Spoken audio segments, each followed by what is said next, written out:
Today, we're diving into a really cool idea. What if the world isn't actually a bunch of separate things, some good, some bad? What if that's just a story we tell ourselves?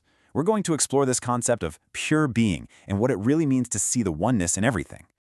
So let's kick things off with this quote, because it gets right to the heart of it. Good, bad, should, shouldn't, these are concepts. Just think about that for a second. How much of your day is spent thinking in these terms? This is a good day. That was a bad meeting. I should have done this. I shouldn't have said that. It's constant. But what if those are just labels? Mental sticky notes we're putting on everything. So here's our roadmap for today. First, we'll look at exactly how the mind creates these labels. Then we're going to peek behind the curtain to see what might exist beyond them. We'll also tackle why that feeling of being separate feels so darn real. And finally, we'll get into what it actually means to recognize this idea of oneness. All right, let's start with the mind's labels. You know, our brain's job is to make sense of a chaotic world, and to do that, it has to sort and categorize everything. It's basically building a mental filing system for reality. And these are its favorite filing folders. Good versus bad, right versus wrong, should versus shouldn't, and of course, the big one, good versus evil. These aren't just little opinions, they are the fundamental building blocks of our reality. It's the lens we look through without even realizing we're wearing glasses. So, this is the million-dollar question, isn't it? If all these categories and divisions are just created by our mind, what's left when you take the glasses off? What's the world actually like, underneath all of our judgments? And that question leads us right into our next section, moving beyond good and bad. We're going to explore this idea of a singular reality, the simple fact of what is. It's about shifting from a world of a million separate pieces to one unified whole. The source material gives this a name, pure being. And the idea behind it is almost deceptively simple. All there is all there is. That's it.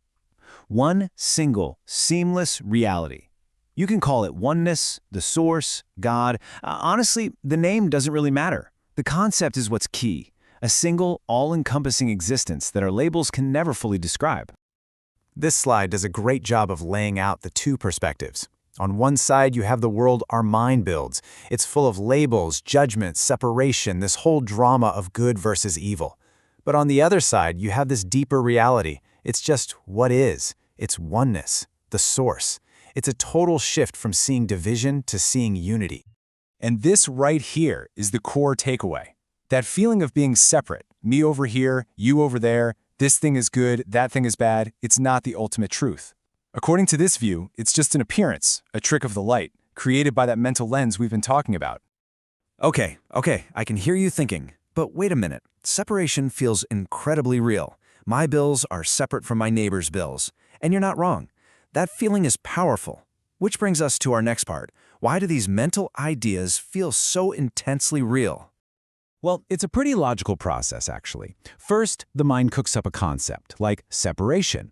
Then it starts to build on it, adding meaning, creating all those categories and judgments. And before you know it, the mind is living entirely inside the house it just built, convinced that this constructed house is the entire universe. And that's the bottom line. For us, in our everyday lives, what we perceive is our reality. Our mind is so good at its job, so convincing in the world it creates, that we mistake the mental map for the actual territory. The feeling is absolutely real, even if what it's based on is a construct. So this all leads us to a pretty profound question. If we can accept, even for a moment, that our world of labels is a construction, what is the deeper truth? And how in the world do we connect with it? And that brings us to our final section, the recognition of oneness. This isn't about trying to get rid of your thoughts or destroy your labels. It's simpler than that. It's about seeing them for what they are and adopting a much bigger, more inclusive perspective on reality. I absolutely love this reframing of a common phrase. You know how we usually say, "It is what it is," with a sigh, like we're giving up, defeated. But what if it's not resignation at all? What if it's recognition? A powerful, active acknowledgement of reality, just as it is, without all the extra baggage of our judgment. And this is where that universal truth becomes deeply personal. You've probably heard the phrase, "I am what I am." Well, in this context, it's not just about accepting your personality flaws. It's the echo of that universal divine isness happening inside of you. It's like the entire universe is looking through your eyes and saying, yep, I am this too. So when you boil it all down, what does this recognition leave us with? Well, a few big ideas. 1. Everything is connected. 2. Everything comes from the same source. And 3. If that source, that oneness, that God is literally all there is, then by definition, nothing can possibly be outside of it. And I want to leave you with this final thought. If that simple feeling of I am is really an echo of this vast, divine oneness, what does that change? When you look at the world around you and when you look at yourself, what are you choosing to recognize? The labels and the divisions, or the single, incredible reality that connects us all?